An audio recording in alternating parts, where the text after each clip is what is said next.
Hey guys, Sneaky Snake here, Brothers in Arms, World of Warships, and today's video we're going to take a look at HMS Queen Elizabeth, the Tier 6 British battleship.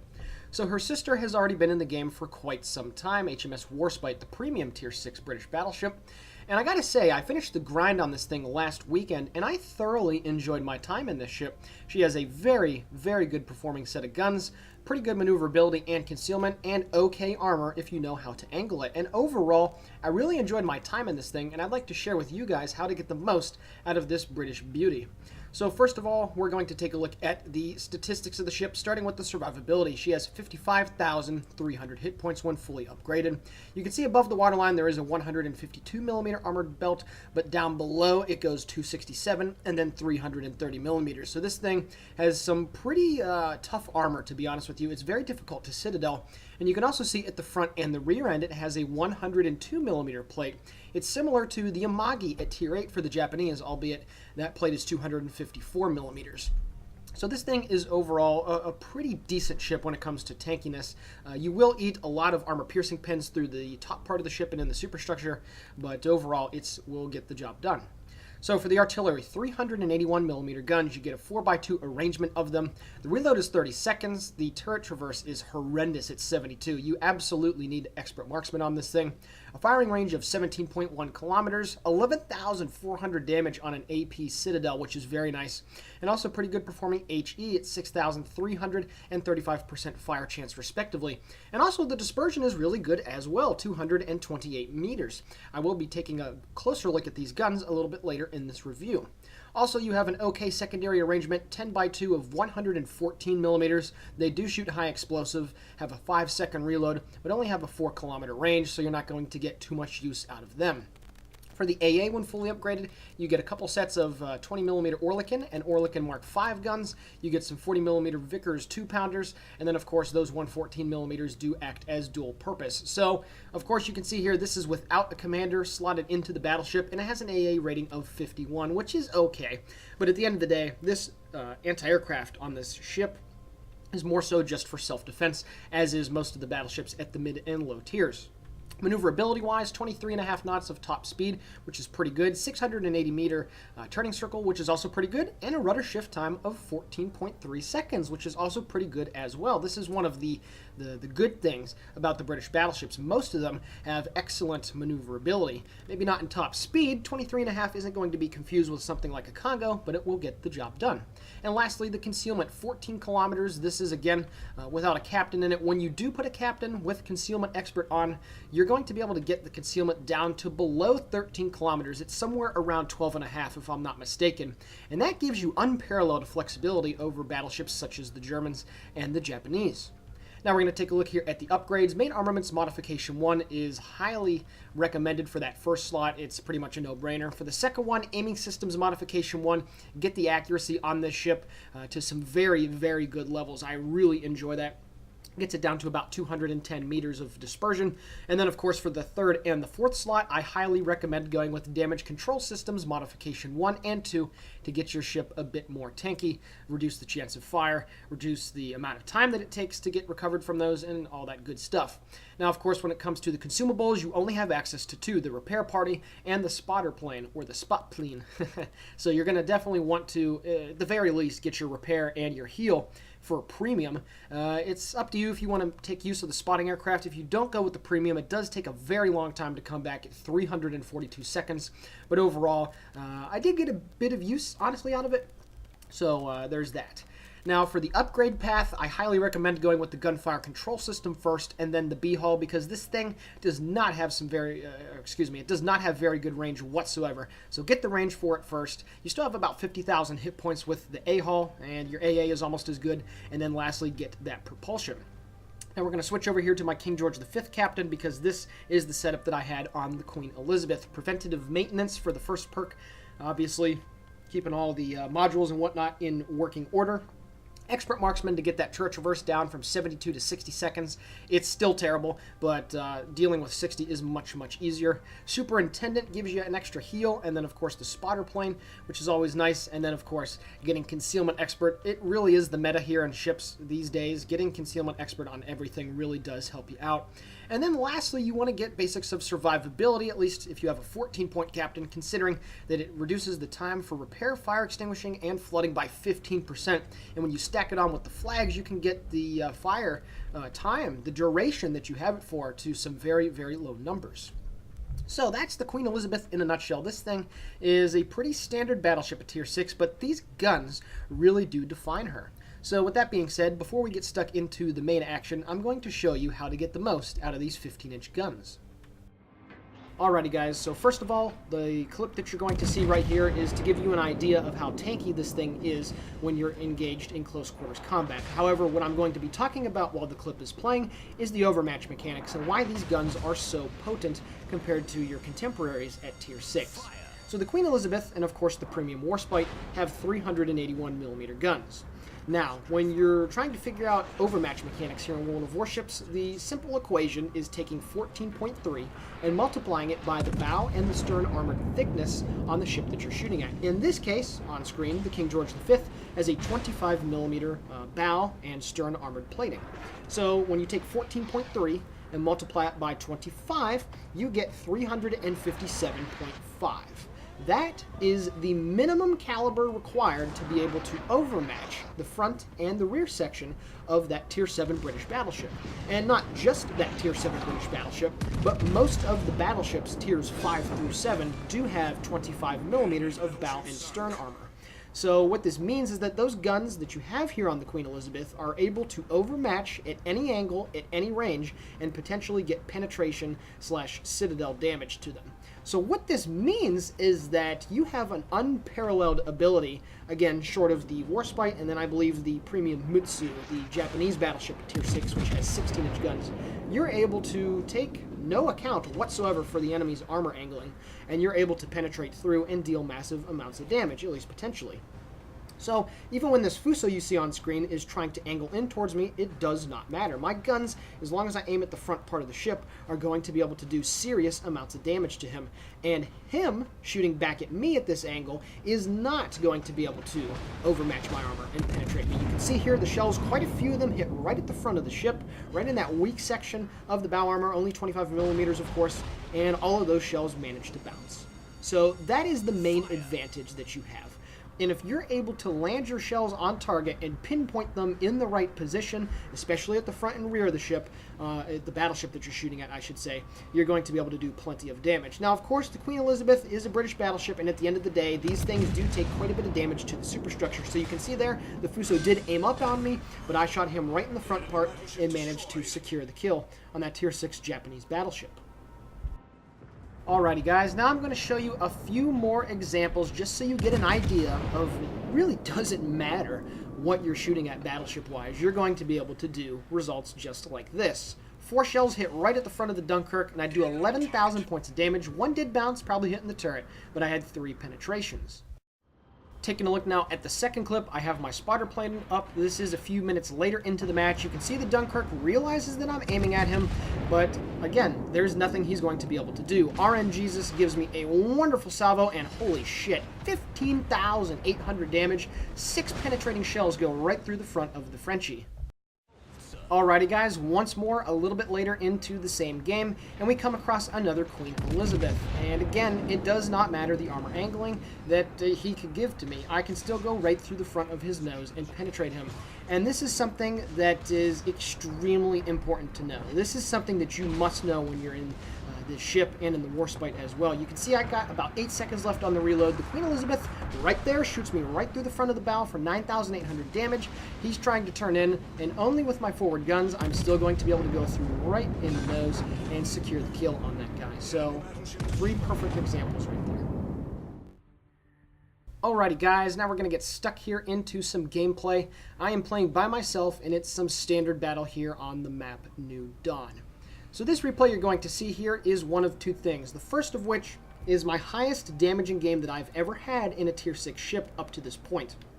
And 2 it's going to give you a perfect idea of how these guns perform. And I know I've already hyped them up quite a bit here in this review, but what you're going to see here is bliss. This is why these guns can just absolutely rip apart enemy ships. And again, regardless of angle per se, when you're shooting at the front and the stern section of a battleship, these guns are just great. And I know I've heard a lot of people complain about Warspite guns, and I guess also you could throw in the Queen Elizabeth as well. And I've also heard quite a few people say that this ship is one of the low parts of the British battleship line. Now I have to say, I have not played the Bellerophon or the Orion, but what you've seen on YouTube has indicated anything but. All of these British battleships are extremely strong, and in my opinion, quite possibly push the Germans out of the way for the best battleship branch in the game currently, and lend a little bit to the power creep that we've experienced. Because, well, the German battleships, when they came out over a year ago now, they were extremely powerful, and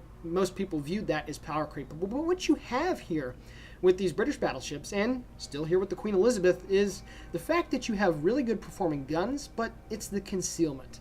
And it really helps you out. And you can see here, the concealment is actually down to 12. I think I said 12.5 kilometers when we were in the port. No, 12 kilometers. That's what you can get this detection range down to. So not only am I going to give you a masterclass in 15-inch gun work, but you're also going to see how concealment is going to play a part in this game as well. So of course right here at the beginning of the game, all the teams are deploying, and with the lower tier British battleships, since you generally don't have best in tier range, what you want to try and do is get to a central part of the map.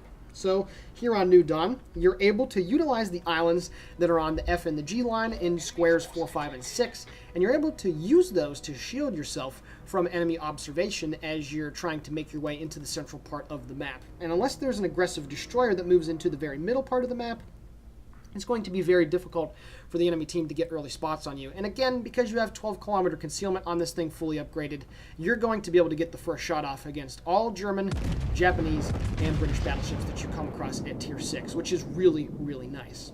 So you can see here my opening salvo of the game is a long-range shot at the Le Galissonière, the Tier 6 French light cruiser. Unfortunately, no citadels, but I do get 2 nice pens for about 7,000 points of damage, so a very nice shot right there. Now, another thing I will say, I do follow the shells in on my salvos quite a bit in this game. I just want you to get a better idea and get a better look at the dispersion when these shells do land near the target. So this is something I don't normally do, but I think it'll help you guys get the point of these guns and their accuracy. So you can see here I take a long-range shot here at the Graf Spee. I did have to use my spotter plane. The shells do fall in on the target, and one of them hits the bow, it looks like, right on top, maybe on the front part of the deck, and it does ricochet off, very unfortunately. Now, if you want me to answer that, how did that bounce? I really have no idea. That should have penetrated, so I have, I have no idea what happened there. Not really lending what I said earlier in the port, does it? So, I'm now looking for another shot here on the Graf Spee, 15 kilometers away. He is starting to turn away, so I'm going to aim a little bit lower. And as I zoom back in on the shells here, the dispersion looks fantastic. Got a nice tight set of 3 right there.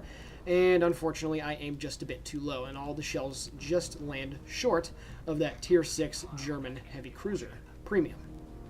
So now you can see here the enemy Atlanta is trying to move into that central portion of the map. It's a very dangerous place for an Atlanta to be left alone because it can use those islands, it can use its radar to keep enemies at bay, and of course lob shells over on top of you. So obviously when this guy does appear again, I'm going to ping him for my team to shoot at, and I am going to certainly be taking shots at this guy as well.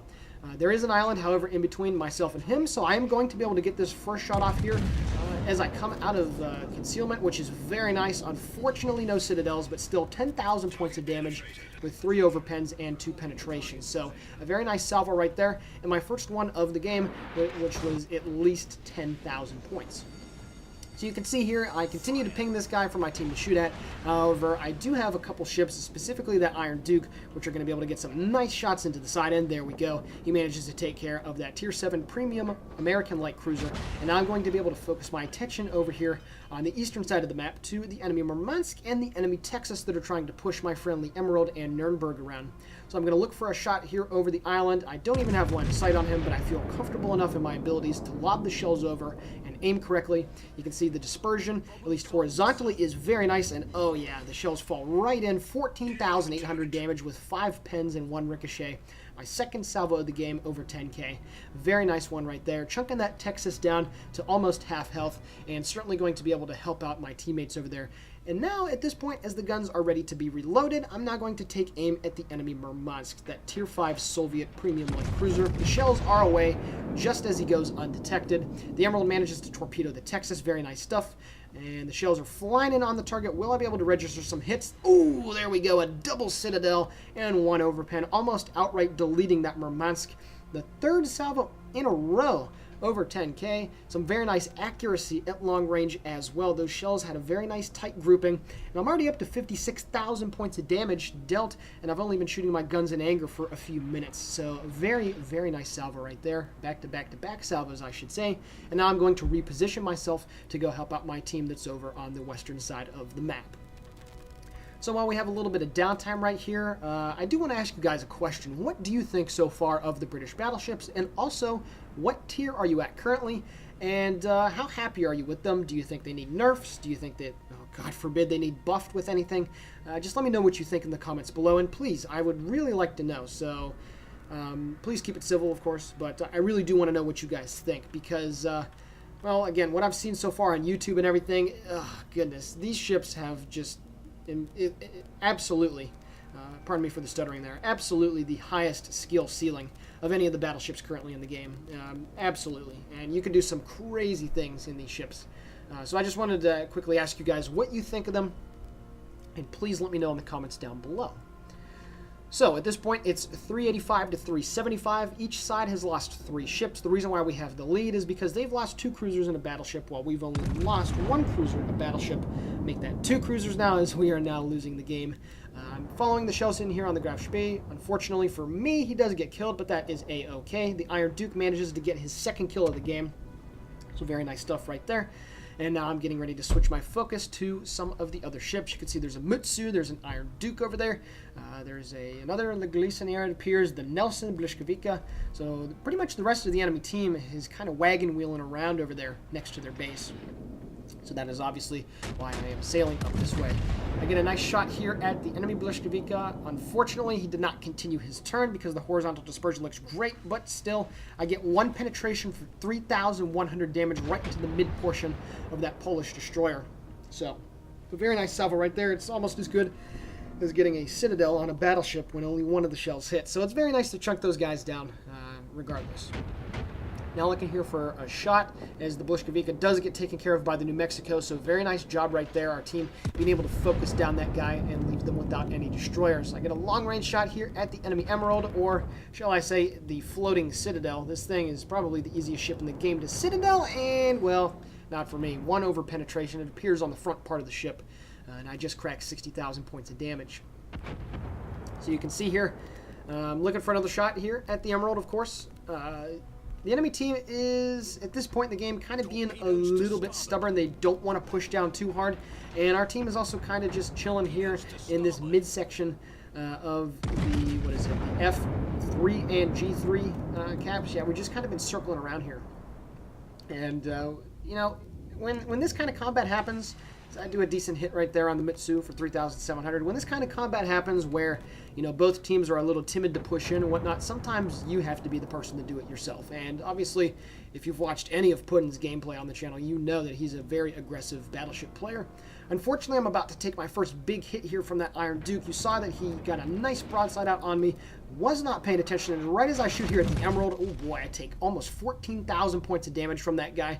Those 13.5-inch shells doing some work, but I do also get a double Citadel and pick up the Confederate, killing off that Tier 5 British light cruiser, the Emerald, picking up a devastating strike along the way as well, and up to 85,000 points of damage. But you saw right there that Iron Duke did not get a Citadel, right on the broadside, however, and he was able to do a very nice chunk of damage to me. So, I know a lot of the British battleships specifically shoot HE. You can see here more shells flying in, only 7,500 this time, so I was able to angle a little bit, but still a pretty good hit from him on myself. Regardless, my salvo back at him, unfortunately, I did not aim properly, and I only did 1,300 points of damage to him, it looks like.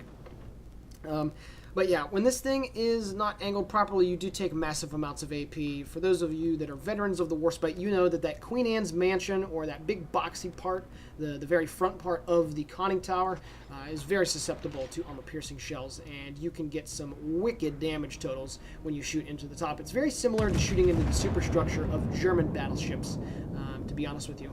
Get a next broadside here on the York. The dispersion once again looks fantastic, but I aim just a little bit too high. 2 pens, 2 over pens, dealing almost 10,000 points of damage to the German Tier 7 heavy cruiser. So unfortunately for me, no devastating strike. But still a very nice chunk of damage taken out of that guy. And again, that's what these guns are just capable of doing. You can get some very, very nice penetration damage, which you've seen so far throughout the course of this replay.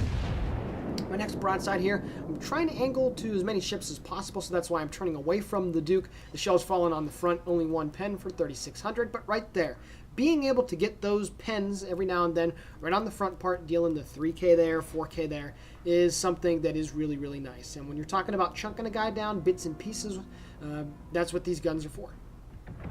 So we're almost able to crack 100,000 damage. We certainly will with this next salvo. That Mutsu is turning full broadside. The Glisonaire does manage to burn down our friend in the Iron Duke, so that's not good.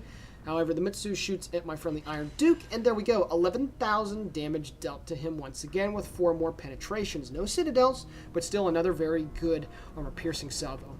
You can see here my friend in the Iron Duke off to my right side is taking the brunt of the enemy team's fire. Obviously, they want to kill him as quickly as possible as he is on a sliver of health. But at this point, another thing that you see, I am still undetected, only 12.3 kilometers away right as I shoot my gun, so I was able to surprise this enemy Mutsu, waiting for him to turn a little bit. My friend in the Iron Duke does kick the bucket, and I do manage yet another 1 penetrating hit for 3,700 points of damage. So at this point in the game, you can see it's 392 to 409. My 2 friends that I helped out earlier on the eastern part of the map are in the enemy team's base. However, they do have to deal with some enemy battleships that are coming back. And you can see there, 4 of the 5 ships that are left on the enemy team are indeed the heavy surface units. So there's still plenty more damage to be dealt. There's still plenty more time in the game, 8 minutes left. There's a nice salvo falls in on that Mutsu for 16k.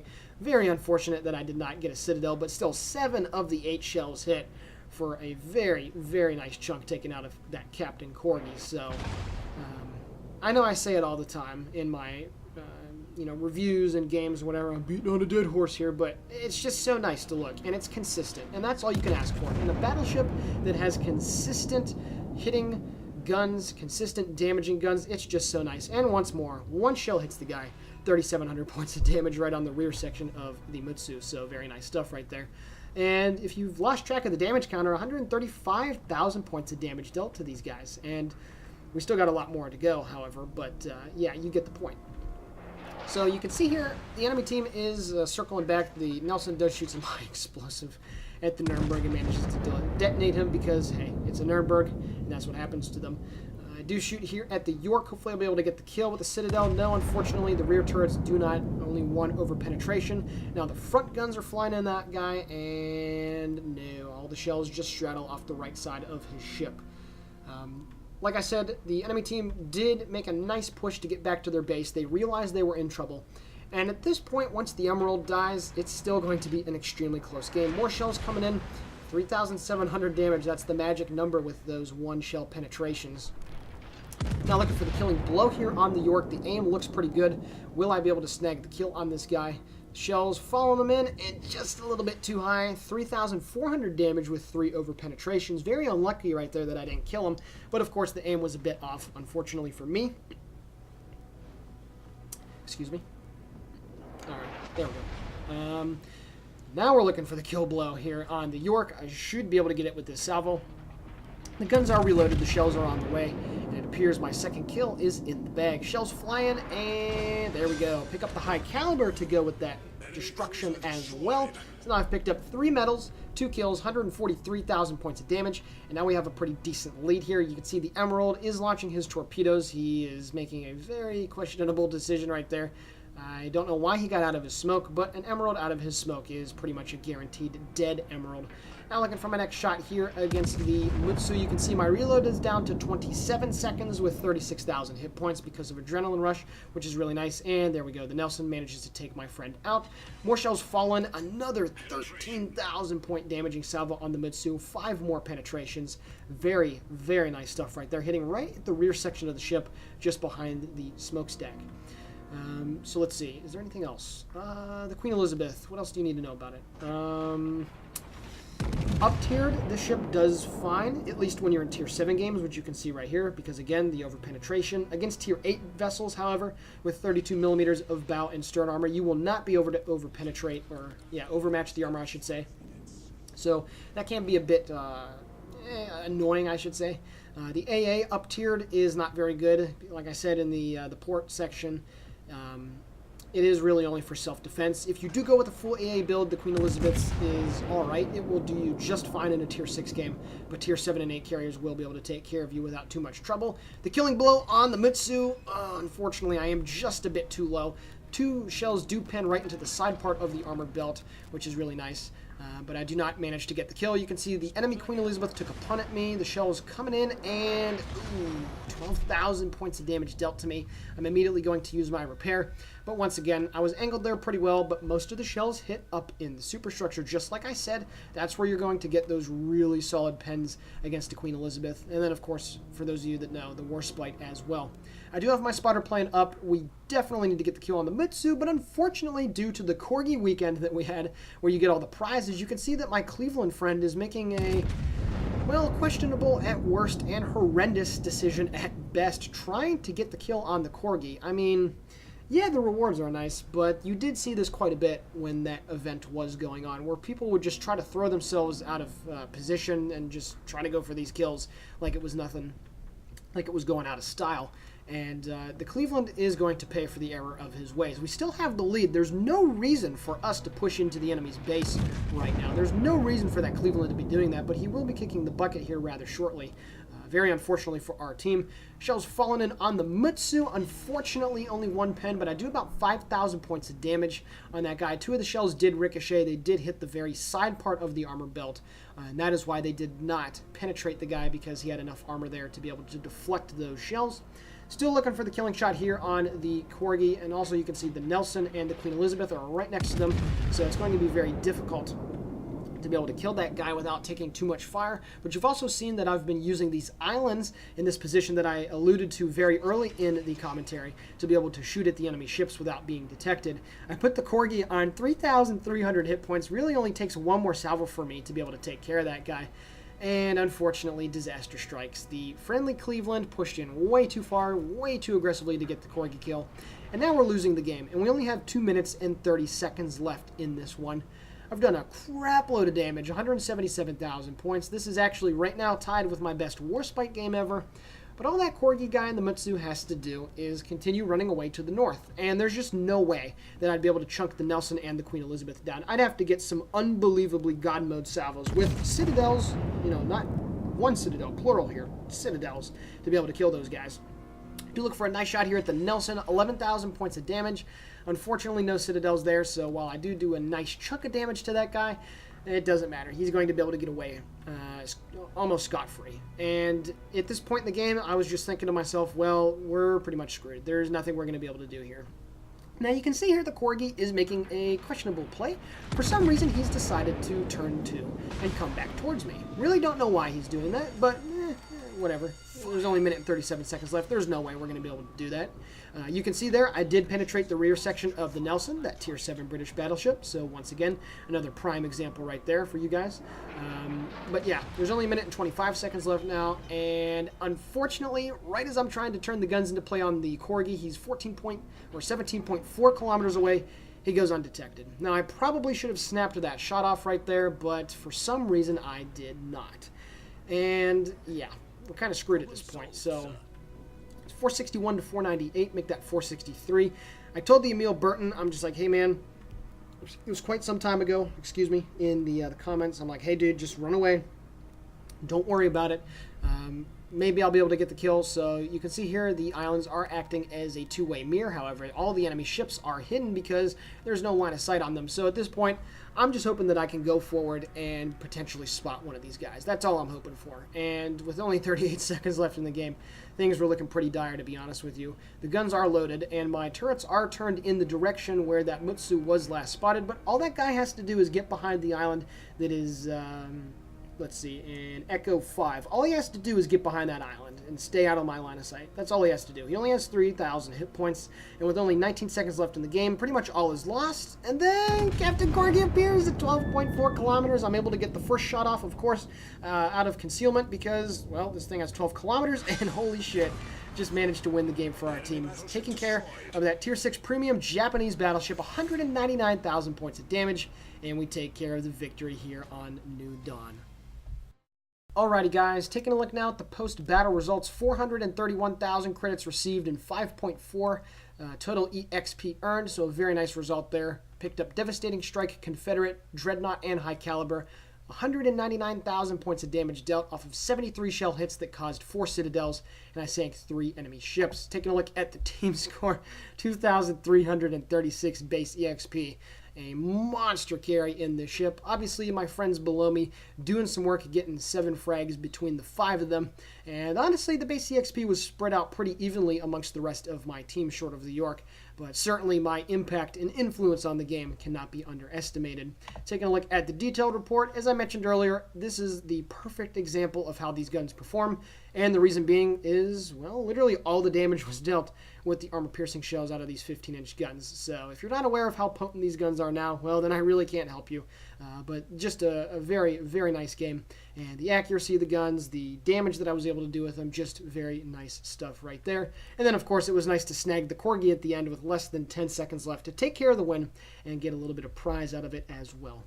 So with that being said, I really hope you guys enjoyed this review and commentary, and please also let me know in the comments below if you'd like me to take a look at the other British battleships when I get to them as well. And with that being said, the Sneaky Snake here for Brothers in Arms World of Warships signing off. Please consider giving the video a like, commenting on it, or possibly subscribing to the channel. All of it is very much appreciated, and have a great day.